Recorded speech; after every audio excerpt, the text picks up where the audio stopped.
For millennia, we gazed at the stars, believing we understood their dance. We thought we knew the laws of the universe, the grand ballet of gravity and fusion. But we were wrong, so terribly wrong.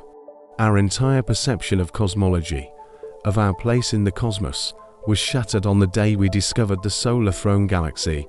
Imagine a galaxy unlike any other, where countless stars orbit not a supermassive black hole, but a single, colossal, unmoving sun. A sun that defied every known law of physics, sitting silently at the heart of it all. A golden king or a cosmic throne. This discovery wasn't just a scientific anomaly. It was a revelation that would forever change the course of human history.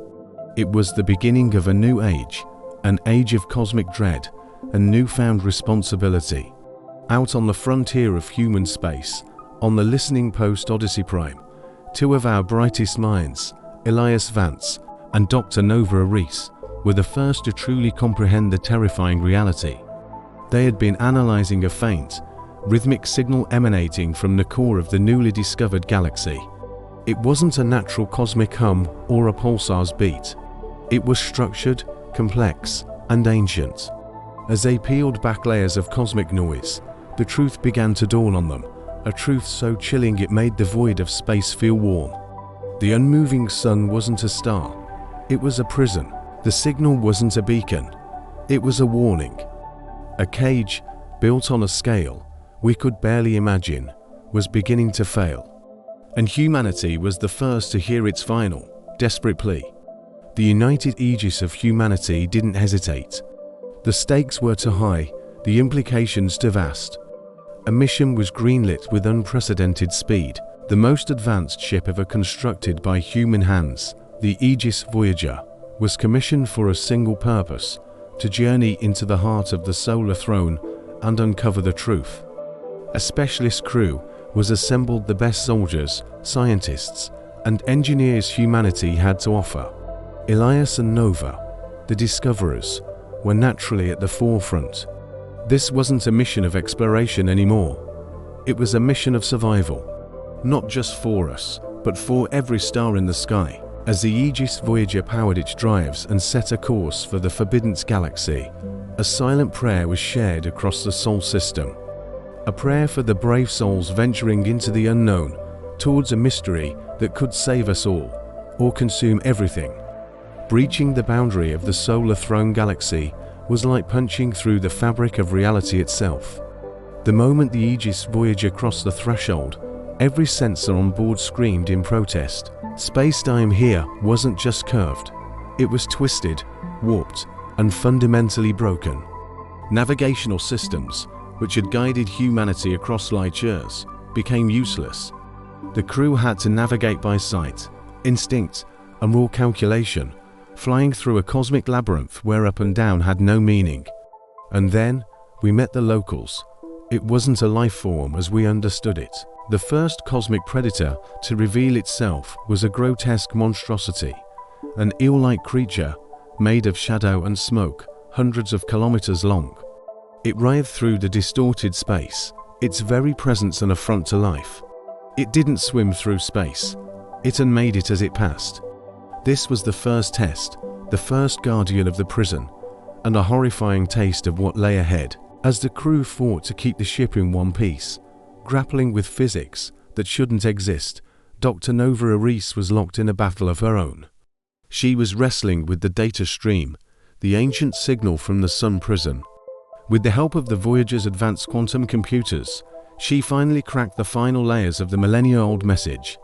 The translation scrolled across her screen, and the blood drained from her face. The being trapped inside the Sun had a name.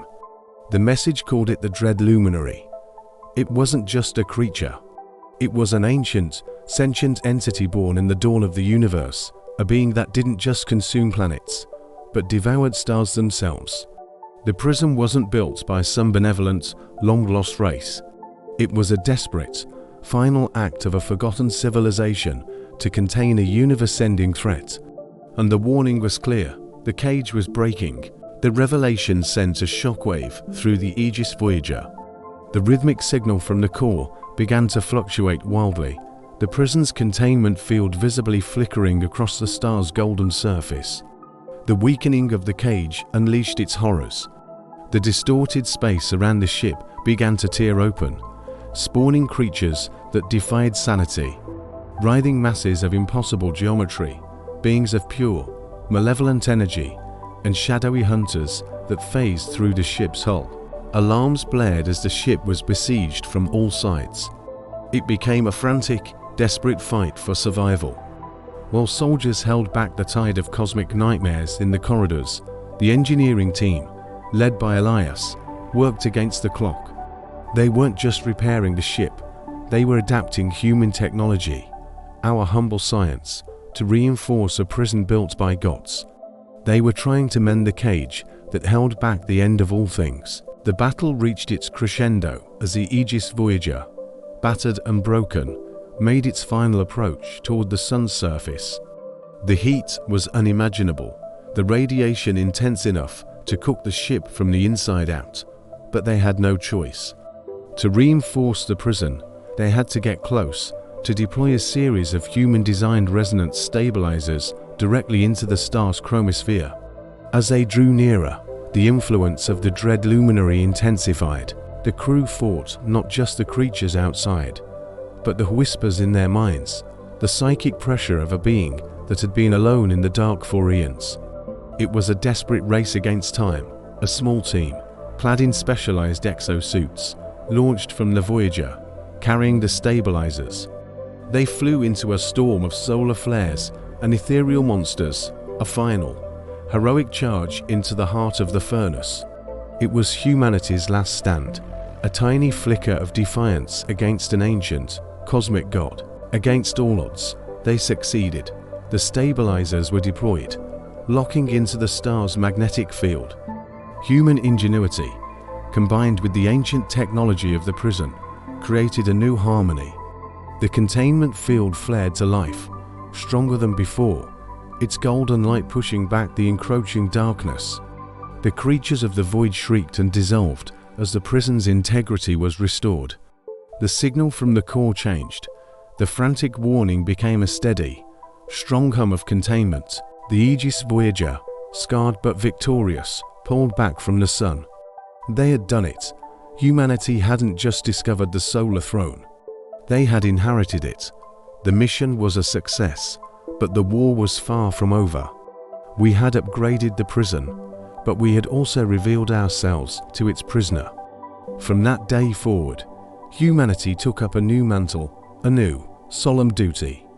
We became the eternal guardians of the solar throne, the jailers of the Star Eater. Our cosmic childhood was over. Now, we stood watch, forever vigilant, upon the precipice of eternal night. Thank you for watching this cosmic tale. If you enjoyed this journey into the unknown, be sure to hit that like button, subscribe, and ring the bell so you don't miss our next adventure. Let us know in the comments what you think humanity should do next as the guardians of the solar throne.